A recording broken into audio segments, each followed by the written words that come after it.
Në mes të eskalimit diplomatik për planin e paqes së SBA-s të përditësuar në Gjenevë, Rusia ka ndërmarrë një sulm masiv kundër kryeqytetit ukrainas Kiev, që ka tronditur qytetin dhe ka shkaktuar viktima dhe dëme të konsiderueshme. Sipas autoriteteve ukrainase, raketa të llojit kruiz dhe balstik, së bashku me drone sulmuese, synuan objekte kyçe të infrastrukturës energjetike duke ndërprerë furnizimin me energji dhe ujë në disa zona.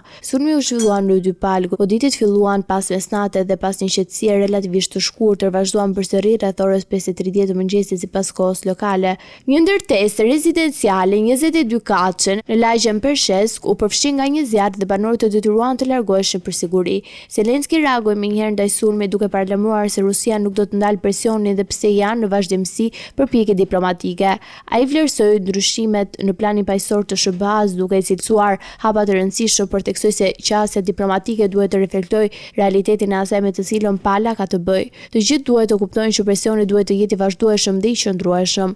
Zelenski gjithashtu i bëri thirrje aleatëve të ndërgjegjësohen për rrezikun që Rusia paraqet. Për te bisedimeve, mbështetja ushtarake dhe sistemet të mbrojtjes ajrore mbeten jetike. Në fjalimin e tij u shpreh se lista e hapave të nevojshëm për të dhënë fund luftës tani mund të bëhet e realizueshme. Por paralajmëroi se Ukraina nuk mund të llogarisë në paqe vetëm me fjalë pa siguri reale.